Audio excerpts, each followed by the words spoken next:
ઓમ શ્રી ગણેશાય નમઃ. જય શ્રી કૃષ્ણ મિત્રો. સોમવારની કથા. 18 વેદો અને પુરાણોમાંથી આ ભજનની કડીઓ લખવામાં આવી છે. તમને માત્ર હું એટલું જણાવવા માંગુ છું કે તે કયા ઋષિ હતા જેણે પીપળાના પાનમાં ભગવાન શિવજીના દર્શન કર્યા હતા. પૂરી વાર્તા સાંભળવા માટે વિડીયો અંત સુધી સાંભળજો.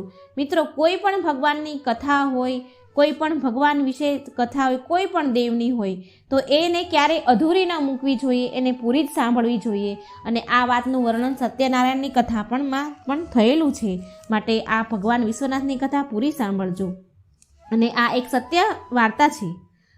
સાંભળો કે લલિતા ઘાટ પાસે ભગવાન વિશ્વનાથનું મંદિર છે. હવે ત્યાં એક બ્રાહ્મણ રહેતો હતો. એક બ્રાહ્મણ હતા જેનું કોઈ સંતાન જ ન હતું. સવારના પોરમાં સૂર્યનારાયણની કિરણ જમીન ઉપર પડે એની પહેલાં તે ગંગા ઘાટે પહોંચી જાય અને ભગવાનની સેવા પૂજા કરવા માટે મંદિરમાં જાય. ગંગાજીમાંથી સ્નાન કરી પરવારી અને ગંગાજળ ભરીને ભગવાન વિશ્વનાથના મંદિરમાં આવે અને લાઈનમાં ઊભા રહી જાય અને તેના દર્શનનો વારો આવે તેટલી વાટ જોઈને ઊભા રહે. અને જ્યારે તેમનો વારો આવે એટલે ભગવાનની શિવલિંગ પર જળ ચડાવે, ગંગા જળ ચડાવે અને પૂજા અર્ચના કરે. અને માત્ર એક જ પ્રાર્થના કરે કે હે પ્રભુ, હું વર્ષોથી તમારા મંદિરે આવું છું, તમારી સેવા પૂજા કરું છું. હે પ્રભુ, મારી ઝોળી ભરી દો. ભગવાન, મારી પ્રાર્થના સાંભળો, મારા અરમાન પૂરા કરો. હું એક ગરીબ નિર્ધન બ્રાહ્મણ છું, ઝૂંપડીમાં રહું છું, રૂખું સૂખું ટાઢું ટુકડું ખાઈને મારું જીવન વિતાવું છું. હું અને મારી પત્ની બંને. બસ અમારા ઘરમાં એક જ વાતની ખોટ છે કે મારા ઘરે સંતાન નથી. એક સંતાનનું સુખ આપી દો ભોળાનાથ. ભગવાન, શેર માટીની ખોટ છે, મારા ઘરે પૂરી કરી દો મારા નાથ. હવે મિત્રો, કેવી રીતે બ્રાહ્મણ ભગવાન પાસેથી સંતાન મેળવે છે તે તમે સાંભળો. હવે રોજ બ્રાહ્મણ મંદિરે આવીને આ એક જ પ્રાર્થના, સંતાન સુખની પ્રાર્થના કરે. હવે શંકામાં પડ્યા, વિચારમાં પડ્યા શિવજી.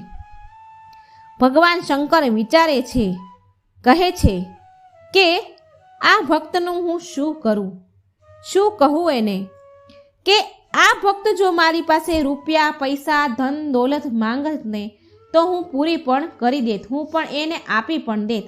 પણ હું આને સંતાનનું સુખ કેવી રીતે આપું? આ બ્રાહ્મણના નસીબમાં, આના ભાગ્યમાં સંતાન સુખ છે જ નહીં. તો હવે મારે એની ઈચ્છા પૂરી કેવી રીતે કરવી? શંકર ભગવાન બ્રાહ્મણની પૂજા જોઈને પ્રસન્ન તો થાય છે, ખુશ તો છે, પણ હવે એની ઈચ્છા જ કેવી રીતે પૂરી કરે જ્યારે એના ભાગ્યમાં સંતાન સુખ જ નથી?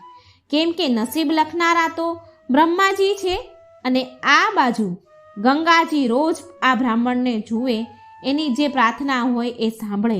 એટલે ગંગાજી પણ ભગવાનને કહે, એ પણ એક જ વસ્તુ કહે, હે શિવજી, હે ભોળાનાથ, તમે આ બ્રાહ્મણની મનોકામના પૂરી કરો.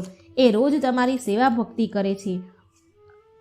અને માં પાર્વતી પણ આ જ કહે ભગવાનને. માં પાર્વતી પણ રોજ આ બ્રાહ્મણની ભક્તિ જોવે, સાચી શ્રદ્ધાથી સેવા પૂજા કરે છે. માં પણ જોવે છે. અને એ પણ માં પાર્વતી પણ શિવજીને કહે છે, ભગવાનને કહે છે કે પ્રભુ, આ તમારો સાચો ભક્ત છે, મોટો ભક્ત છે, તે તમને રોજ ભક્તિભાવથી પૂજા અર્ચના કરે છે, તો તમે એની ઝોળી ભરી દો, તેને સંતાન સુખ આપી દો. હવે માં ગૌરીની વાત સાંભળી શંકર ભગવાન કહે છે કે એના ભાગ્યમાં જો સંતાન સુખ જ નથી તો હું કેવી રીતે આપું? પણ છતાં પણ માં પાર્વતી માનતા નથી અને ભગવાનને આરાધના કર્યા જ કરે કે તમે એને સંતાન સુખ આપો. આમ માં ગૌરીના વારંવાર કહેવાથી અને બ્રાહ્મણની ભક્તિ જોઈને અંતે શંકર ભગવાનને દયા આવી. એક દિવસ રાતે જ્યારે બ્રાહ્મણ ઊંડી ગહેરી ઊંઘમાં સૂતા હતા તો બ્રાહ્મણ દેવને સપનામાં શિવજી આવ્યા. બ્રાહ્મણ દેવે સપનામાં જોયું કે સવારમાં પહોરમાં તે પાણી ભરવા માટે ગંગાજીના ઘાટ પર જઈ રહ્યા છે અને ગંગા ઘાટ પર શંકર ભગવાને તેમને દર્શન આપ્યા છે. અને શંકર ભગવાન કહી રહ્યા છે કે બોલો બ્રાહ્મણ દેવ, તમારે શું જોઈએ છે? એટલે બ્રાહ્મણ બોલ્યા, પ્રભુ, તમને તો બધી ખબર જ છે, તમે તો પ્રભુ અંતર્યામી છો, તો મારે શું કહેવું જોઈએ તમને? તમને ખબર જ છે ને? ત્યારે શંકર ભગવાન બોલ્યા કે જ્યાં સુધી બાળક ન રડે ત્યાં સુધી મા તેને દૂધ નથી પીવડાવતી. એવી જ રીતે ભગવાન સામે જ્યાં સુધી ભક્ત માંગતો નથી, જોડી ફેલાવતો નથી, ત્યાં સુધી ભગવાન પણ આપતા નથી. આ સાંભળી બ્રાહ્મણદેવ બોલ્યા, હે પ્રભુ, મારે સંતાન સુખ નથી, મારે સંતાન નથી, મને એક સંતાનનું સુખ આપી દો પ્રભુ. હું અને મારી પત્ની અમે બંને જે પણ દાન દક્ષિણા મળે છે, જે ટાઢું ટુકડો મળે છે, એ ખાઈને અમે સારી રીતે જીવી રહ્યા છીએ. અમે સંતોષ છે અમને. બસ માત્ર અમારે સંતાન સુખ નથી, સંતાનની ખોટ છે. અમે સંતાન માટે તરસી ગયા છીએ પ્રભુ. ભગવાને બ્રાહ્મણને કહ્યું કે હું તારી ઈચ્છા જરૂર પૂરી કરીશ, પણ તું મને એક વાત કહે. હું તને 2 વિકલ્પ આપું છું. અને ભગવાન પૂછે છે કે સારું, હું તારી ઈચ્છા પૂરી કરું છું, તારે કેવી રીતનો પુત્ર જોઈએ? લાંબી આયુનો પુત્ર જોઈએ કે ઓછી આયુનો પુત્ર જોઈએ? એટલે બ્રાહ્મણદેવ બોલ્યા, વિચારમાં પડી ગયા. અરે શંકર ભગવાન, આ શું કહી રહ્યા છો તમે? આ શું ચક્કર છે, લાંબી આયુ અને ઓછી આયુ? એટલે શંકર ભગવાન કહે છે, જો બાળકની ઉંમર ઓછી હશે તો તે વિદ્વાન હશે, અને જે સંતાનની ઉંમર વધારે હશે તે આગળ ચાલીને ચોર, ડાકુ, લૂંટેરો બનશે. હવે મને જલ્દીથી કહે કે ઓછી ઉંમરવાળું આયુષ્યવાળું સંતાન જોઈએ છે કે લાંબી આયુષ્યવાળું સંતાન જોઈએ છે? હવે બ્રાહ્મણદેવ આ સાંભળી વિચારમાં પડી ગયા. હવે ભગવાનને જવાબ આપું તો શું? હવે તેણે વિચાર કર્યો કે આ વાત હું મારી પત્નીને જઈને કહું અને પછી જવાબ આપું. એટલે બ્રાહ્મણ બોલ્યા, હે શંકર ભગવાન, તમે અહીં જ ઊભા રહો, અહીં જ ઊભા રહેજો. હું હમણાં જ મારી પત્નીને પૂછીને આવું છું અને પછી હું તમને જવાબ આપું છું. બ્રાહ્મણદેવ દોડતા તેમના ઘરે તેની પત્ની પાસે આવ્યા અને તેની પત્નીને કહે છે કે તેને ગંગા ઘાટ પર શિવજીએ દર્શન આપ્યા છે અને કહે છે, મને પૂછી રહ્યા છે કે હું તારી સંતાન સુખની ઈચ્છા પૂરી કરીશ, પણ તને 2 પુત્રમાંથી 1 પુત્ર પ્રાપ્ત થશે. તને કયો પુત્ર જોઈએ છે, લાંબી આયુષ્યવાળું કે ઓછી આયુષ્યવાળો?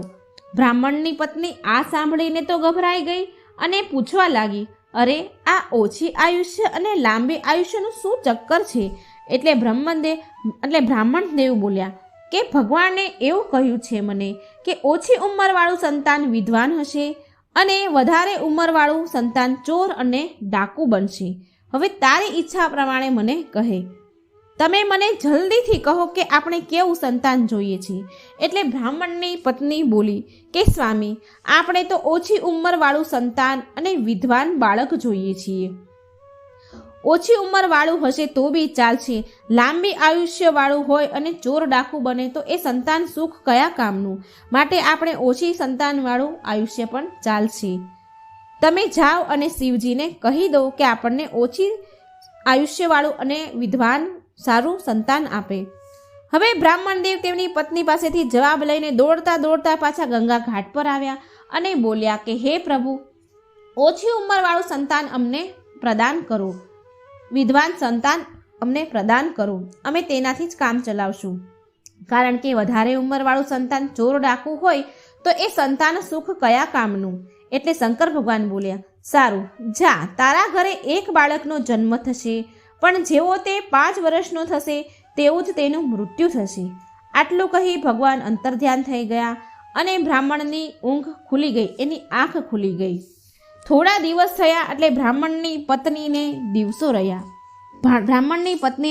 રહ્યા. 9 મહિના પૂરા થયા એટલે બ્રાહ્મણની પત્નીએ એક સરસ પુત્રને જન્મ દીધો.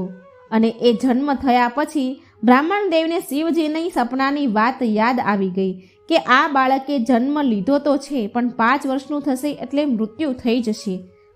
હવે જેમ જેમ તે બાળક મોટું થાય છે તેમ બ્રાહ્મણ અને તેની પત્નીને ચિંતા થાય છે. રાતભર રડ્યા કરે છે. હવે આમને આમ તેના છોકરાને મોટા કરતા 4 વર્ષ વીતી ગયા. હવે માત્ર તેની આયુષ્યમાં 1 જ વર્ષ બાકી હતું.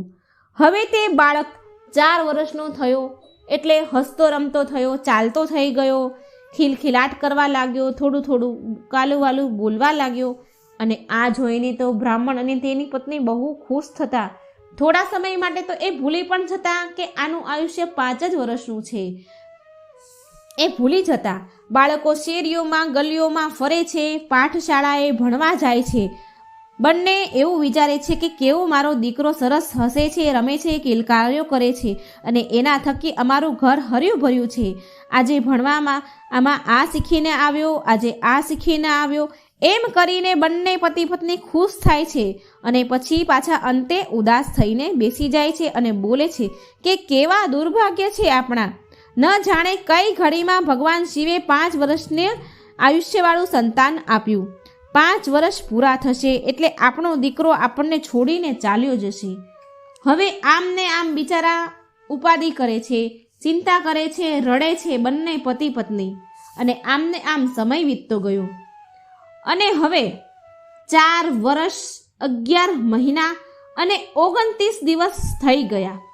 હવે તે બાળકના મરવામાં માત્ર 1 જ દિવસ બાકી રહી ગયો. જ્યારે રાત પડી તો તે છોકરો સૂઈ ગયો તો બ્રાહ્મણ અને તેની પત્ની પાસે આવીને બેસી ગયા અને રડવા લાગ્યા. રાતનો સમયનો પહેલો પહોર ચાલી રહ્યો હતો એટલે કે રાતના 10 વાગ્યા હતા. બંને વિલાપ કરવા લાગ્યા કે જેવી જ સૂર્યની પહેલી કિરણ ધરતી ઉપર પડશે ને આપણો દીકરો મરી જશે, કેમ કે તેના જીવનના 5 વર્ષ પૂરા થઈ ગયા છે. જ્યાં આ દીકરાનો જન્મ થવાનો હોય અને જન્મ દિવસ મનાવવાનો હોય એની જગ્યાએ તેનો મરણ દિવસ મનાવવો પડશે. પણ હવે આ તો વિધાતાએ લેખ લખી લીધા છે અને કોણ બદલી શકતું હતું. પણ બ્રાહ્મણે હજી સુધી હાર નહોતી માની. છોકરાના જીવ બચાવવા માટે હજી તેણે હાર નથી માની. તેણે તેના દીકરાને રાત્રિના 3જા પહોરમાં ઉઠાડ્યો અને તેના દીકરાને કહે છે કે બેટા, પહેલાના જમાનામાં સાધુ સંત સ્નાન કરી લેતા હતા. આ પહોરમાં સૂર્યદેવના પ્રકાશની પહેલી કિરણ જમીન પર પડે તે પહેલા સ્નાન કરીને ભક્તિ પૂજામાં બેસી જતા હતા. બ્રાહ્મણે રાત્રિના 3જા પહોરમાં તેના દીકરાને જગાડ્યો અને કાશી વિશ્વનાથના મંદિરમાં ફાટક બંધ હતા. કાશી વિશ્વનાથના મંદિરમાં લઈ ગયા પણ ત્યાંનું દરવાજા બંધ હતા. તેણે કાશી મંદિરના વિશ્વનાથ મંદિરના બહારથી જ તેને દર્શન કરાવી દીધા અને પછી લઈ ગયા ગંગા ઘાટે. ગંગાજીના પાવન તટ પર લઈને જઈને બેસાડી દીધો તેના દીકરાને બ્રાહ્મણે. અને તેના બાળકને એવું કહ્યું કે અહીંથી જે કોઈ સાધુ સંત અહીં સ્નાન કરવા આવે તો તારે તેના ચરણને સ્પર્શ કરી અને આશીર્વાદ લેવા, એને પગે લાગજે. બસ હવે શું? સાધુ સંતો ધીરે ધીરે ગંગા ઘાટ પર સ્નાન કરવા આવવા લાગ્યા અને તે બાળક ધીરે ધીરે બધા જ સાધુ સંતોને પગે લાગે છે. બ્રાહ્મણ ત્યાં એ છોકરાથી થોડે દૂર ઊભા રહ્યા. બધા જ સાધુ સંતને બાળકને આશીર્વાદ આપે છે અને ત્યાંથી ચાલ્યા જાય છે. અને અચાનક તે બ્રાહ્મણે જોયું કે દૂરથી સપ્તઋષિઓ આવી રહ્યા હતા. અને સપ્તઋષિઓને જોઈને તે બ્રાહ્મણ ખુશ થયો. અને સપ્તઋષિઓમાં તો એ સમયે એટલી બધી શક્તિ હતી કે સપ્તઋષિઓ તપસ્યા કરીને ઘણી બધી શક્તિઓ મેળવી હોય છે. અને સપ્તઋષિઓ ભૂત, ભવિષ્ય અને વર્તમાન પણ જોઈ શકતા હતા. વરદાન આપે તો વરદાન પૂરું થઈ શકતું હતું અને ફળતું હતું. સપ્તઋષિઓને દૂરથી આવીને જોઈતા તે બ્રાહ્મણ પોતે એક ઝાડ પાછળ સંતાઈ ગયો. તેના દીકરાને પગે લાગવાનું કહ્યું અને ધીરે રહીને ઝાડ પાછળ સંતાઈ ગયો અને તેના બાળકને ઈશારો કર્યો જ્યારે સપ્તઋષિ આવ્યા એટલે. અને જ્યારે સપ્તઋષિઓ નજીક આવ્યા તો તે બાળક ઊભો થયો અને ત્યાંથી ઋષિઓના ચરણ સ્પર્શ કર્યા, પગે લાગ્યો. એટલે સપ્તઋષિઓએ બાળકને આશીર્વાદ આપ્યા, આયુષ્યમાન ભવ, તારી ઉંમર લાંબી થાય. અને ઝાડ પાછળથી છુપાયેલો બ્રાહ્મણ દેવ બહાર નીકળ્યા. જેવા સપ્તઋષિએ આશીર્વાદ આપ્યા તેવો બ્રાહ્મણ બહાર નીકળે છે અને હસતા હસતા સપ્તઋષિઓને કહે છે તે બ્રાહ્મણ કે મહારાજ, તમે ઓળખ્યો આ એ જ બાળક છે જેની ઉંમર 5 વર્ષની હતી અને આ 5 વર્ષ પછી આજે મરવાનો હતો. આજે એનો છેલ્લો દિવસ છે. જેવી સૂર્યની કિરણ પડશે તેવું તેનું મૃત્યુ થશે. તમે આને આશીર્વાદ આપી આની ઉંમર લાંબી કરી દીધી છે. તમારું વરદાન ક્યારેય ખાલી નથી જતું. સપ્તઋષિઓએ વિચાર કર્યો કે અમે તો વરદાન આપી ચૂક્યા છીએ અને જો અમારું દીધેલું વરદાન પૂરું ન થાય તો દુનિયામાં અમને માનવાવાળું કોઈ ન હોય. લોકો એવું કહેશે કે સપ્તઋષિઓના વરદાન આપે તો છે પણ તે પૂરા નથી થતા. બ્રાહ્મણદેવ બોલ્યો, હવે હું આ બાળકને લઈને શું કરું? હવે એનું સવાર થતાં મૃત્યુ થશે તો? એટલે સપ્તઋષિઓ બોલ્યા કે તમારો દીકરો આજે સવારે મરવાનો છે, તો થોડા સમય માટે આ બાળકને તમે અમને આપી દો. અને કહ્યું કે મહાદેવના વચનને મિથ્યા કરવાની અમારામાં ક્ષમતા નથી, અને જો અમે એવું કર્યું તો પણ મહાદેવ અમારાથી નારાજ થઈ જશે. બ્રાહ્મણે એની વાત માની અને સપ્તઋષિને તેનો બાળક આપી દીધો. અને આમ સપ્તઋષિઓએ વિચાર કરે છે અને પછી કહે છે કે ચાલો આ બાળકને આપણે બ્રહ્માજી પાસે લઈ જઈએ અને પછી બ્રહ્માજી જાણે અને શંકર ભગવાન આપણે આ સમસ્યાનું હલ નીકાળવું જ પડશે. આપણે વરદાન આપી દીધું છે અને શંકર ભગવાનનું વરદાન પણ મિથ્યા ન થઈ શકે, માટે આનો ઉકેલ તો બ્રહ્માજી પાસે જઈને જ આવે ને. આમ કરીને સપ્તઋષિઓ તે બાળકને લઈને બ્રહ્માજી પાસે ગયા. જ્યારે બ્રહ્માજી પાસે આવ્યા તો તે બાળકને સપ્તઋષિએ કાનમાં કહ્યું ધીમેથી કે બેટા જા, પહેલાં છે એ બ્રહ્માજી છે, આ બ્રહ્માજી છે, તું ધીરે રહીને તેના ચરણ સ્પર્શ કરી આશીર્વાદ લે, પગે લાગજે. અને બ્રહ્માજી તે સમયે કોઈ અન્યનું ભવિષ્ય ભાગ્ય લખી રહ્યા હતા, કોઈનું નસીબ લખી રહ્યા હતા અને નસીબ લખવામાં વ્યસ્ત હતા. તેમનું ધ્યાન આ બાળક ઉપર ન હતું. હવે તે બાળક ધીરે ધીરે બ્રહ્માજી પાસે ગયો અને તેમના ચરણને હાથ લગાવીને એણે સ્પર્શ કરી અને એણે પગે લાગ્યો. બ્રહ્માજીએ કલમ રોકી દીધી અને તે બાળક સામે બરાબર તેમનું ધ્યાન નહોતું, પણ બ્રહ્માજીએ એને આશીર્વાદ આપી દીધા. બ્રહ્માજી બોલ્યા, આયુષ્યમાન ભવ, તારી ઉંમર લાંબી થાય. આ સાંભળી સપ્તઋષિઓ બોલ્યા, ચાલો. બ્રહ્માજીએ પણ આયુષ્યમાનનો આશીર્વાદ આપી દીધો, લાંબી ઉંમરનો આશીર્વાદ આપી દીધો. આ સાંભળી બ્રહ્માજી બોલ્યા કે અરે, કેમ તમે સપ્તઋષિઓને કહે છે, તમે કેમ આવું બોલી રહ્યા છો? આશીર્વાદ મેં આપ્યો છે તો? એટલે સપ્તઋષિઓએ કહ્યું, બધી જ ઘટના આ બાળકને લઈને કહી સંભળાઈ કે શિવજીએ 5 વર્ષની આયુષ્યનું વરદાન આપી અને આ બ્રાહ્મણને પુત્ર આપ્યો હતો. એના 5 વર્ષ પૂરા થાય છે અને આજે એનું મૃત્યુ છે. અને ઋષિઓ કહે છે કે તમે આને અખંડ આયુષ્યનું, લાંબુ આયુષ્યનું વરદાન આપ્યું છે, તો હવે શું થશે? પરમપિતા, તમે તો બધાનું નસીબ લખો છો, તો હવે શું થશે? તમે બાળકને ઓળખી ના શક્યા અને પહેલાં તમે જોયા વગર જ આને આયુષ્યમાન ભવનું વરદાન આપી દીધું. હવે પરમપિતા, આ એ બાળક છે જેને ભગવાન શંકરે 5 વર્ષનું આયુષ્ય આપ્યું હતું. આજ સવાર પડતા જ આનું મૃત્યુ થવાનું છે. આ બાળકના પિતા બ્રાહ્મણદેવ અમને વરદાનમાં ફસાવી લીધો. અમે પણ આ બાળકને એવું વરદાન આપી દીધું, આયુષ્યમાન ભવનું. હવે શંકર ભગવાનના વરદાનને ભંગ કરવાની ક્ષમતા તો આપણામાં છે નહીં, અમારા ઋષિઓમાં છે નહીં. આ બાળકને લઈને એટલે અમે તમારી પાસે આવ્યા છીએ આનું નિવારણ માટે. હવે તમે આ બાળકને આયુષ્યમાન ભવનું વરદાન આપી દીધું, પણ બ્રહ્માજી પણ મૂંઝવણમાં પડી ગયા. ઋષિઓની વાત સાંભળી એ બી મૂંઝાઈ ગયા. બ્રહ્માજી વિચારે છે કે હું શંકર ભગવાનના વચનને, વરદાનને કેવી રીતે મિથ્યા કરી શકું? આ તો હું ન કરી શકું. અને પછી બ્રહ્માજીએ વિચાર કર્યો કે હું આ બાળકને લઈને વિષ્ણુ ભગવાન પાસે જાઉં અને આનો કોઈ ઉપાય બતાવશે. હવે બ્રહ્માજી અને સપ્તઋષિઓ બાળકને લઈને વિષ્ણુ ભગવાન પાસે ગયા. હવે તે સમયે વિષ્ણુ ભગવાન શયન કરી રહ્યા હતા. વિષ્ણુ ભગવાન યોગ નિંદ્રામાં હતા. જ્યારે ભગવાન યોગ નિંદ્રામાં હતા ત્યારે બ્રહ્માજીએ તે બાળકને ધીરે રહીને કહ્યું કે જા બેટા, આ વિષ્ણુ ભગવાન છે અને તેના ચરણ સ્પર્શ કરી લે, તેને પગે લાગી અને આશીર્વાદ લઈ લે. હવે તે બાળક ભગવાન વિષ્ણુ પાસે ગયા અને ધીરે રહીને ભગવાનના ચરણને સ્પર્શ કરી અને પગે લાગ્યો. ચરણ સ્પર્શ કરતાં જ ભગવાન યોગ નિંદ્રામાંથી જાગી ગયા. એમની યોગ નિંદ્રા ભંગ થઈ ગઈ. તેણે બાળક સામે બરાબર જોયું નહીં અને તેને પણ આયુષ્યમાન ભવ થા, લાંબી ઉંમર થાય એવું આશીર્વાદ આપી દીધો. પછી બ્રહ્માજી જ્યારે ભગવાન ઉઠ્યા એટલે બ્રહ્માજીએ બધી વાત કહી કે આ બાળકને તમને આયુષ્યમાનનું વરદાન આપ્યું છે, એટલે હવે આ બાળકનું વરદાન તમે આપ્યું છે, પણ શિવજીએ આ બાળકનું આયુષ્ય 5 વર્ષનું થશે એવું વરદાન આપ્યું છે. હવે આપણે શિવજીનું વરદાન તો ભંગ કરી શકાય નહીં, એનું મિથ્યા થઈ શકે નહીં. આ સાંભળી બ્રહ્માજીની વાત સાંભળી વિષ્ણુ ભગવાન પણ મૂંઝવણમાં પડી ગયા કે હવે હું શું કરું, કે ભગવાને આવું વરદાન આપ્યું છે, મેં આયુષ્યમાનના આશીર્વાદ આપ્યા છે, હવે શું થાય? હવે આના માટે તો શંકર ભગવાન પાસે જ જવું પડશે. હવે સપ્તઋષિઓ અને બ્રહ્માજી અને વિષ્ણુ ભગવાન શિવજી પાસે જાય છે. એ સમયે શિવજીએ કૈલાસ પર્વત પર ધૂણી દખાવી હતી અને ભગવાન તેની મસ્તીમાં મગ્ન હતા. આંખો બંધ હતી, ધ્યાનમાં હતા, મસ્તીમાં મગ્ન હતા. એટલે વિષ્ણુ ભગવાને તે બાળકને કહ્યું, પુત્ર, સામે જો શંકર ભગવાન છે તેને તું ધીરે રહીને જા અને તેમના ચરણ સ્પર્શ કરીને આશીર્વાદ લઈ આવ. હવે ભગવાનની વાત સાંભળી તે બાળક શંકર ભગવાન પાસે ગયો અને ધીરેથી ભગવાનના ચરણ સ્પર્શ કર્યા અને પગે લાગ્યો.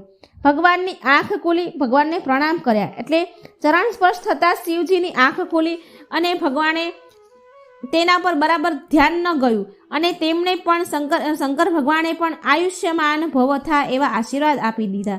તારી લાંબી ઉંમર થાય એવા આશીર્વાદ આપી દીધા. ભગવાનના આયુષ્યમાનના આશીર્વાદ આપ્યા પછી બ્રહ્માજી અને વિષ્ણુજી ભગવાન બોલ્યા કે હે પ્રભુ, તમે આ બાળકને ઓળખ્યો નહીં, તમે આ બાળકને 5 વર્ષનું આયુષ્ય આપ્યું છે.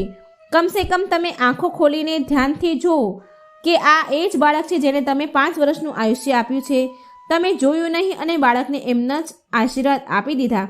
હવે પ્રભુ, તમારા જ આશીર્વાદ છે અને તમારા જ વરદાનથી 5 વર્ષની એની લાંબી ઉંમરનું વરદાન છે. હવે તમે આનું કોઈ નિવારણ કરો. શંકર ભગવાને આ બધી જ વાત વિષ્ણુ ભગવાનની અને બ્રહ્માજીની સાંભળી. એટલે શંકર ભગવાન કહે છે કે સપ્તઋષિઓને કહે છે કે આ બાળકને મારા મંદિરે લઈ જાઓ, કાશી વિશ્વનાથના મંદિરે લઈ જાઓ. ત્યાં બીલીપત્ર લઈને એને આપો અને બાળકના હાથે શિવલિંગ પર ચડાવો. એટલે સપ્તઋષિઓ તે બાળકને લઈને કાશી વિશ્વનાથના મંદિરે લઈને આવ્યા, બીલીપત્ર લઈને આવ્યા અને શિવલિંગ પર ચડાવવા માટે કહ્યું. હવે બાળક મંદિરમાં જાય છે અને શિવલિંગ પર બીલીપત્ર ચડાવે છે, ગંગાજળ ચડાવે છે. હવે તેવામાં તો સૂર્યદેવ ઉગે છે. એટલે સૂર્યની પહેલી કિરણ ધરતી ઉપર પડી અને યમરાજા તે બાળકના પ્રાણ હરવા માટે પહોંચી ગયા મંદિરમાં. કાળા ભયાવહ સ્વરૂપ, એવું ભયંકર સ્વરૂપ યમરાજાનું જોઈને તે બાળક ડરી ગયો. જેવા યમરાજા બાળકના પ્રાણ હરવા જાય છે તેવો જ તે બાળક તેના બંને હાથે શિવલિંગને પકડી લે છે. જેવી રીતે બાથ ભરીએ એવી રીતે શિવલિંગને બાથ ભરી લે છે. અને યમરાજા બોલ્યા, ચાલો બેટા, તારો મૃત્યુનો સમય આવી ગયો છે, તારો સમય પૂરો થઈ ગયો છે. એટલે તે બાળક બોલ્યો, હું તો આવીશ, પણ મારી સાથે આ ભગવાન શિવ પણ આવશે. આ વાત સાંભળી, આ વાત હજી ચાલી જ રહી હતી તેવામાં શંકર ભગવાન પ્રગટ થયા અને ત્યાં યમરાજાને બોલી ઉઠ્યા કે હે પ્રભુ,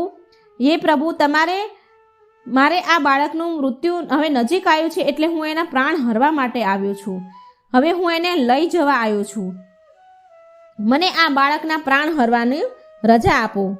શિવજી બોલ્યા, હે યમરાજ, આ પૃથ્વીના લેખનના હિસાબથી, બ્રહ્માજીના લેખનના હિસાબથી શિવજીનો 1 દિવસ કરોડ વર્ષના બરાબર હોય છે. તો તમે ગણો યમરાજાજી, આ બાળકના 5 વર્ષની ઉંમર 1 દિવસના કરોડો વર્ષના હિસાબે કેટલી થઈ? હવે યમરાજા પાસે એટલો સમય ક્યાં હોય કે તે આ બધું ગણવા બેસે? અને પછી તે ભગવાનની વાત સમજી ગયા. ભગવાનને જે કહ્યું એ બધું જ એમને સમજમાં આવી ગયું અને તેના પ્રાણ ન લીધા અને ત્યાંથી ચાલ્યા ગયા. અને એ બાળકને લાંબુ આયુષ્ય મળી ગયું. આયુષ્યમાન ભવના આશીર્વાદ તે બાળકને ફળી ગયા. અને મિત્રો, આ બાળક બીજું કોઈ નહીં, ઋષિ માર્કંડે હતા. મિત્રો, પ્રયાગરાજમાં અકબરનો એક કિલ્લો છે, તેની અંદર એક અક્ષય વૃક્ષ છે. તે અક્ષય વૃક્ષમાં પીપળાના પાનમાં ભગવાન શિવ આ બાળકને દર્શન આપ્યા હતા. અને તે બાળકે 18 વેદ પુરાણમાંથી એક વેદ પુરાણ લખ્યું હતું, જેણે સ્વયં મૃત્યુને પરાજિત કર્યું હતું. અને તેમને પોતે માર્કંડે પુરાણની તેમણે પોતે રચના કરી હતી અને તેમના દ્વારા જ મહામૃત્યુંજયના મંત્રોના ઉચ્ચારણ કરવામાં આવ્યા હતા. ઋષિ માર્કંડે જ મહામૃત્યુંજય મંત્રનું નિર્માણ કર્યું હતું. આ વાર્તા સત્ય છે. મિત્રો, જો મારી આ વાર્તા સારી લાગી હોય તો મારી ચેનલને લાઈક, સબસ્ક્રાઈબ અને શેર જરૂર કરજો. ભીલ અને ભીલડીની આ કથા છે, શિવકથા છે, અત્યંત પવિત્ર કથા. પૂરા મનથી સાંભળજો. જ્યાં પ્રેમ છે ત્યાં જ ભક્તિ છે, જ્યાં શિવ છે ત્યાં શક્તિ છે. ઓમ સર્વમંગલ માંગલ્યે શ્રીવે સર્વાણી સાધિકે શરણ્યે ત્રંબકે ગૌરી નારાયણી નમસ્તુતે. ઓમ નમઃ શિવાય. સ્કંદ પુરાણમાં આ કથાનું વર્ણન કરવામાં આવ્યું છે. સિંહ કેતુ પંચાલ દેશનો એક રાજા હતો. રાજા બહુ મોટો શિવ ભક્ત હતો. શિવ આરાધના અને શિકાર કરવો એ બે વસ્તુ એને બહુ પસંદ હતી. એ શિકાર કરવા માટે રોજ શિકારની રમત રમવા માટે જંગલમાં જતો હતો. એક દિવસ સિંહ કેતુએ એક મંદિર જોયું, પણ તે શિકારની શોધમાં હતો તો તે આગળ વધી ગયો. પણ ત્યાં એક ભીલ હતો. એ ભીલે ધ્યાનથી જોયું તો એક શિવ મંદિર હતું. મંદિરની અંદર વેલાની લતાઓથી, ડાળીઓના પાંદડાઓથી ઢંકાયેલું એક શિવલિંગ હતું. તે ભીલનું નામ હતું ચંડ. સિંહ કેતુના સાનિધ્ય અને એના રાજ્યમાં રહેવાથી એ પણ ધાર્મિક પ્રવૃત્તિનો હતો. ચબૂતરા ઉપર સ્થાપિત શિવલિંગને જોકે તે લગભગ જમીનથી અલગ જ થઈ ગયું હતું, ઉખડી ગયેલું હતું થોડું ઘણું, અને એ ભીલે તેને પછી ઉખાડી લીધું અને ઉખાડીને એને લઈ લીધું. અને ચંડ રાજાને કહે છે કે હે મહારાજ, આ જંગલમાં નિર્જન સ્થાન પર આ શિવલિંગ પડ્યું હતું. જો તમે આજ્ઞા આપો તો હું આને રાખી લઉં. કૃપા કરી મને આ શિવલિંગની પૂજા વિધિ પણ કહી દો, જેથી હું રોજ આ શિવલિંગની પૂજા કરીને પુણ્ય કમાવી શકું. રાજાએ કહ્યું કે હે ચંડ ભીલ, રોજ આ શિવલિંગને નવડાવીને આના ઉપર ફૂલ, બીલીપત્રો શણગાર કરજે. ફૂલ અને બીલીપત્રથી શણગારજે આ શિવલિંગને. અક્ષત ને મીઠા ફળ ચડાવજે. જય ભોલે શંકર બોલીને પૂજા કરજે અને ત્યાર પછી આ શિવલિંગને ધૂપ દીવા કરજે. રાજાએ થોડી મજાકના ભાવમાં એવું પણ કહ્યું કે આ શિવલિંગને ચિતાની ભસ્મ જરૂર ચડાવજે. એ ભસ્મ તાજી ચિતાની જ રાખવી જોઈએ, એ તાજી ચિતાની જ રાખ હોવી જોઈએ. એ વાતનું તો તું ધ્યાન ખાસ રાખજે. પછી ભોગ લગાવજે અને વાજા વગાડીને ખૂબ નાચજે ગાજજે. રાજા તો તે જંગલમાંથી આટલું કહીને ફરી ચાલ્યો ગયો. પણ તે ભીલે તે જંગલમાં જ તે રહેતો હતો. તેણે તેના ઘરે જઈને તેને જેમ સમજણ પડી, જેવી તેની બુદ્ધિ ચાલી, તે પ્રમાણે તેણે એક સારી જગ્યા પર, ચોખ્ખી જગ્યા પર શિવલિંગની સ્થાપના કરી અને રોજ તેને પૂજા કરવાનો નિયમ બનાવી લીધો. ભીલડી માટે આ વાત નવી હતી, કારણ કે તેણે તો ક્યારેય પૂજા પાઠ જોયા જ ન હતા. ભીલની આવી રીતે પૂજા કરવાથી એવા સંસ્કાર જાગ્યા કે થોડા દિવસ બાદ તો તે પોતે, ભીલડી તો પૂજા કરતી ન હતી, પણ ભીલની સહાયતા, તેના પતિની સહાયતા જરૂર કરતી, સહાયતા કરવા લાગી. થોડા દિવસ વીત્યા તો ભીલની પૂજામાં તે રસ ધરાવા લાગી. તેને એ ભીલડીને પૂજા પસંદ આવવા લાગી. એને આ બધું ગમવા લાગ્યું. એક દિવસ ભીલ પૂજા કરવા બેઠો હતો તો તેણે જોયું કે બધી જ પૂજાની સામગ્રી હાજર છે, પણ એને એવું લાગે છે કે ચિતાની ભસ્મ લાવવાનું તો ભૂલી જ ગયો. તો તે ભાગતો જંગલની બહાર સ્મશાન ગયો. આશ્ચર્ય હતું આજે કે ભીલને કે આજે તો કોઈ ચિતાની સળગતી જ નથી, કોઈ ચિતાની રાખ જ નથી. એ સ્મશાન ગયો પણ તેને રાખ ન મળી. પાછલી રાતે સળગેલી ચિતાનું પણ કોઈ નામ નિશાન ન હતું. જોકે તે પાછલી રાતની પણ રાખ લઈ શકે. જોકે તે આગલી રાતે જ, પાછલી રાતે જ તે ત્યાંથી સ્મશાનમાંથી તાજી ચિતાની રાખ લઈ ગયો હતો. પણ અત્યારે સવારે એને કોઈ ચિતાની રાખનું એને નામ નિશાન ન મળ્યું. એની ચિતાની રાખ જ ન મળી. હવે તે પાછો ભાગતો ઘરે આવ્યો. તેણે ભસ્મનો ડબ્બો ખોલ્યો, જેમાં તે ભસ્મ રાખતો હતો ચિતાની. એ નાનો ડબ્બો ખોલ્યો તો એ ડબ્બામાં પણ ચિતાની રાખ હતી નહીં. એક ચપટી પણ ભગવાનને ચડાવાય એટલી પણ રાખ નહીં. હવે તેને ચિંતા થવા લાગી, હું પૂજા કેવી રીતે કરીશ? નિરાશ થઈ ગયો. તેણે તેની ભીલડીને બોલાવી જેણે બધી તૈયારી કરી હતી પૂજાની, એને વાત કરી કે ભસ્મની જે રાખ ચિતાની જે ભસ્મ હોય એ તો છે જ નહીં, હવે પૂજા કેવી રીતે કરું? તેની પત્ની બોલી કે આજે ભસ્મ વગર જ પૂજા કરી લો ને, બાકી બધું તો તૈયાર જ છે સામગ્રી. ભીલ કહે છે ના હો, રાજાએ કહ્યું છે કે ચિતાની ભસ્મ તો બહુ જરૂરી છે, એ મળી નથી તો હવે હું શું કરું? ભીલ બહુ ચિંતા કરતો બેઠો હતો. ભીલે ભીલડીને કહ્યું, જો આજે હું પૂજા નહીં કરું ને તો હું જીવતો નહીં રહું. મારું મન બહુ દુઃખી છે અને મને બહુ ચિંતા થાય છે કે ભસ્મ વગર પૂજા થશે નહીં. મારાથી આ જોવાતું નથી, મારાથી આ દુઃખ સહન નહીં થાય, હું મરી જઈશ. ભીલડીએ ભીલને આમ દુઃખી થતા ખૂબ દુઃખી હતો, એટલે દુઃખી થતા જોઈને ભીલડીએ ઉપાય બતાવ્યો કે આ ઘર બહુ જૂનું થઈ ગયું છે, હું આને સળગાવી દઉં આ ઘરને, અને હું આમાં સળગતા ઘરમાં બેસી જાઉં. પછી તમે પૂજા કરવા માટે મારા સળગી ગયા પછી પૂજા કરવા માટે જે મારી સળગી ગયા પછી રાખ બની હોય એ રાખ, એ ભસ્મનો ઉપયોગ તમે તમારી પૂજામાં કરી લેજો. ભીલે એ વાત માની નહીં. ભીલે ના પાડી. બહુ વિવાદ થયો બંને વચ્ચે આ વાત પર. પણ ભીલડી બોલી કે હું મારા પતિદેવ અને દેવોના દેવ મહાદેવના કામ આવવાનો આ અવસર તો નહીં જ છોડું, મેં નહીં આવો અવસર જવા દઉં. ભીલડીની જીદ કરવાથી ભીલ માની ગયો. પછી ભીલડીએ સ્નાન કર્યું અને ઘરમાં આગ લગાવી અને ઘરની 3 વાર પરિક્રમા કરી અને ભગવાન ભોળાનાથનું ધ્યાન કર્યું અને ભોલાનાથનું નામ લઈ સળગતા ઘરમાં એ અંદર પ્રવેશી ગઈ.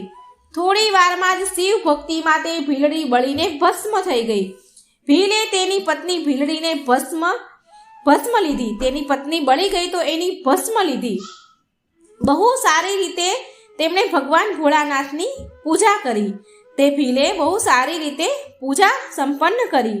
એ ભોળાનાથની પૂજા એને એટલું એનું ધ્યાન હતું, એટલી શ્રદ્ધાથી કરી કે એ ભૂલી જ ગયો કે એની પત્ની આગ લાગી, એ પત્ની બળીને ભસ્મ થઈ ગઈ છે, આગ લાગી ઘરમાં. આ બધું જ એના મનમાં એ ભૂલી ગયો. બહુ શ્રદ્ધાથી ભાવથી એને પૂજા કરી. શિવ ભક્તિમાં ઘર સહિત ઘરવાળીને ખોઈ બેસવાનું ભીલને જરાય દુઃખ નહોતું. ભીલના મનમાં જરાય દુઃખ નહીં. સુખપૂર્વક પૂજા કર્યા બાદ તેણે ભગવાનને ચડાવેલો પ્રસાદ લેવા માટે ભીલે ભીલડીને બોલાવી બૂમ પાડી, કારણ કે એ તો બધું ભૂલી જ ગયો હતો. એટલો મસ્તાન હતો ભગવાનની પૂજામાં. એણે ભગવાનનો પ્રસાદ લેવા માટે ભીલડીને બૂમ પાડી. ક્ષણભરમાં બળી જનારા ઘરમાંથી ભીલડીને તેણે આવતા જોઈ. જ્યારે ભીલડી એની પત્ની પાસે આવી તો ભીલે તેની પત્નીને જોયું તો એની પત્ની અને ઘરને સળગવાની વાત એને યાદ આવી ગઈ. તો ભીલ તરત જ બોલી ઉઠ્યો, અરે આ કેવી રીતે થયું? તું કેવી રીતે આવી આ ઘરને પાછું આવી ગઈ અને તું કેવી રીતે પાછી આવી ગઈ?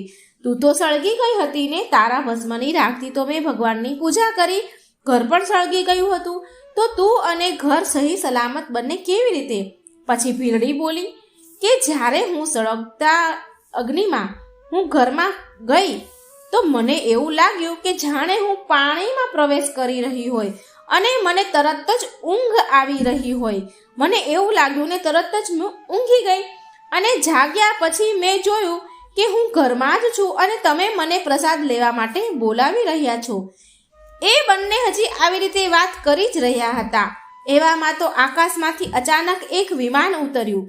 તેમાં ભગવાન શિવના 4 ગણો હતા અને તેમણે તેના હાથેથી એ વિમાનમાં એ ગણોએ ભીલ અને ભીલડીને બેસાડ્યા.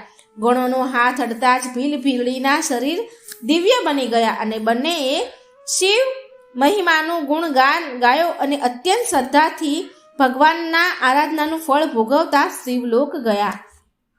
ઓમ નમઃ શિવાય. શક્તિપતિની જય. જય મા પાર્વતી. કેદારનાથને જાગૃત મહાદેવ કેમ કહેવાય છે?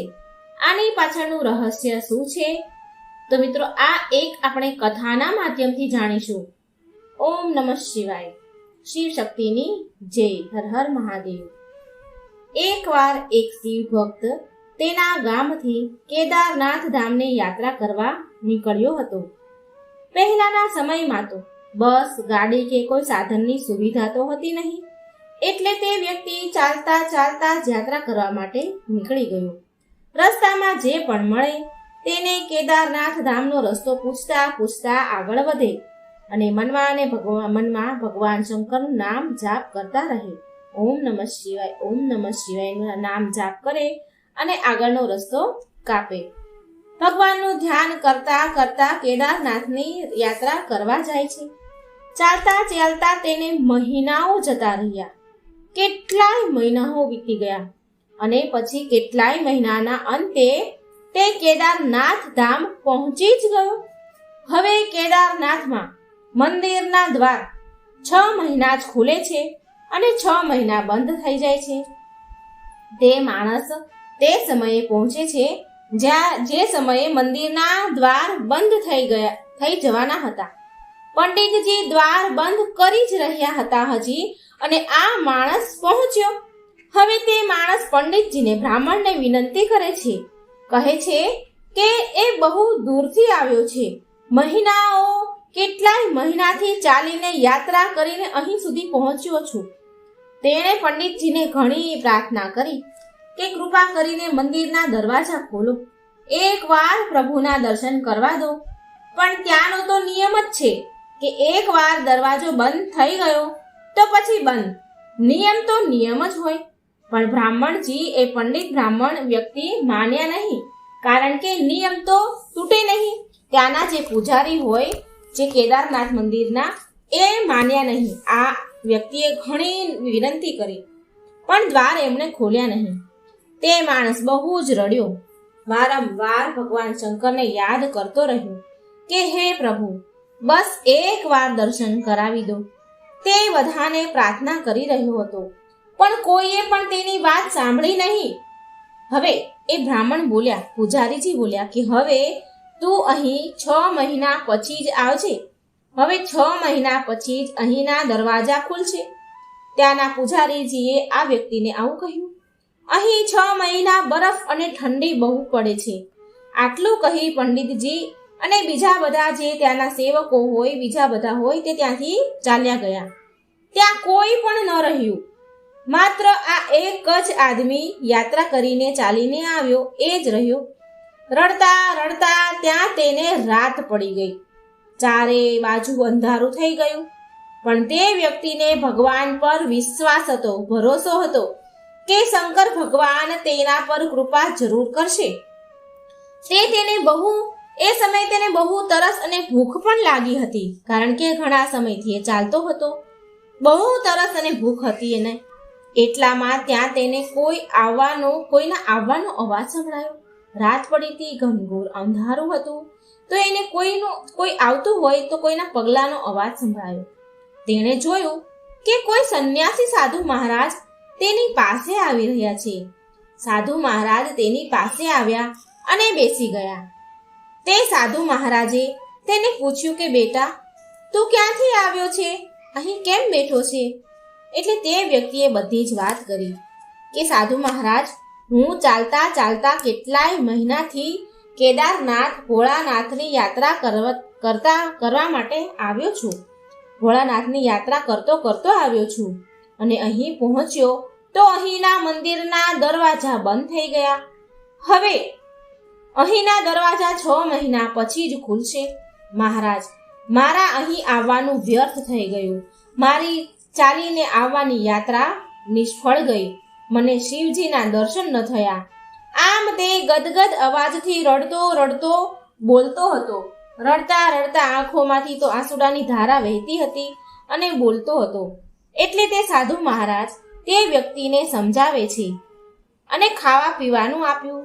અને પછી બહુ વાર સુધી તે સાધુ મહારાજ સાથે વાતો કરી.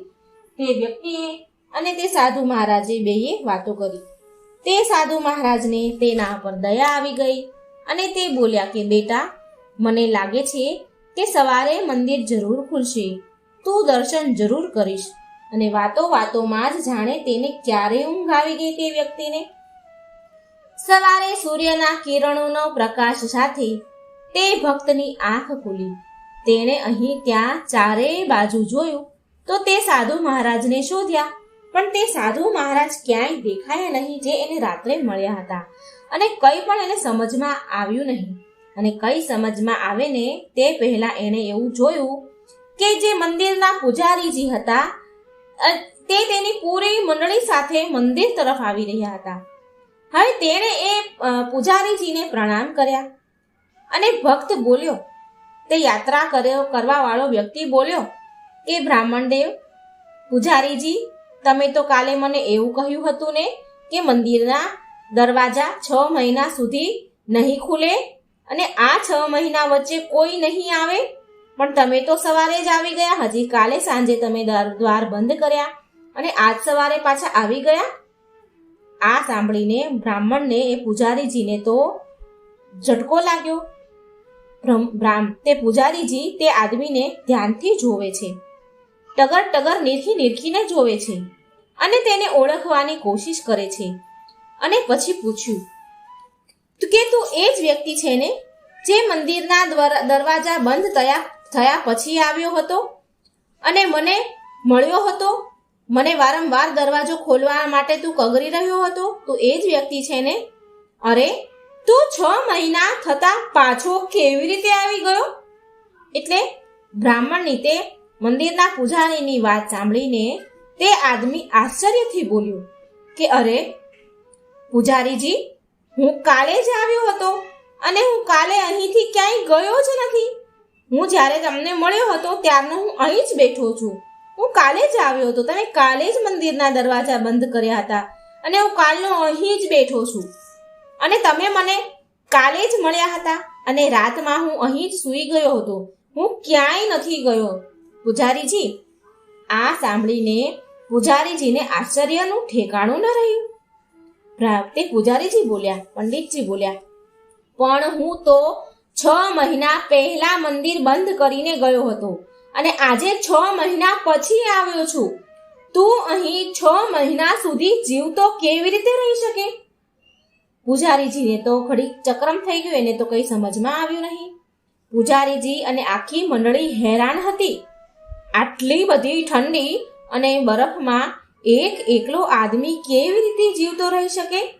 ત્યારે તે ભક્ત, તે વ્યક્તિ બ્રાહ્મણ પૂજારીજીને કહે છે કે જે સંન્યાસી સાધુ મહારાજના મળવાની વાત કહે છે કે જે તેને રાતે મળ્યા હતા, જેણે ખાવા પીવા દીધું હતું, એ ભક્ત સાધુ મહારાજની વાત આ પૂજારીજીને કહે છે. અને જે પણ તે રાતે સાધુ મહારાજ સાથે જે વાતો કરી તે બધું જ એમને સંભળાવ્યું. તે ભક્ત કહે છે કે એક સંન્યાસી સાધુ મહારાજ આવ્યા હતા. બહુ લાંબા હતા, મોટી મોટી જટાઓ હતી, એક હાથમાં ત્રિશૂળ અને એક હાથમાં ડમરું હતું. મૃગ શાળ પહેરી હતી. આ વાત સાંભળી અને બ્રાહ્મણજી જે પૂજારી તે ભક્તના ચરણોમાં પડી ગયા. તે પૂજારીજી એમને ચરણોમાં વંદન કરવા લાગ્યા. પૂરી મંડળી તે વ્યક્તિના ભક્તના ચરણોમાં પડી ગઈ અને કહ્યું કે અમે તો પૂરી જિંદગી લગાવી દીધી ભગવાનની પૂજા સેવામાં, અમને પ્રભુના દર્શન ન થયા. સાચો ભક્ત તો તું જ છે. તે તો સાક્ષાત ભગવાન શિવના દર્શન કર્યા. ભગવાન શંકરે તેમની યોગ માયાથી તારા 6 મહિનાના દિવસ એક રાતમાં પરિવર્તન કરી દીધું. કાળચક્રને નાનું બનાવી દીધું.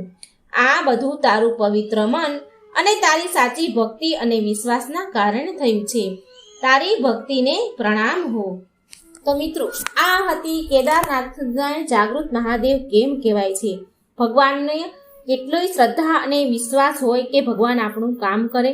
ચોખ્ખું મન, પવિત્ર મન હોય તો ભગવાન આપણી પાસે જરૂર આવે છે. તો તમે સાંભળી હશે સરસ મજાની વાર્તા. હું આશા રાખું છું તમને આ વાર્તા ગમી હશે. વિડીયોને લાઈક અને શેર જરૂર કરજો. જય શ્રી કૃષ્ણ. રાધે રાધે. Thank you.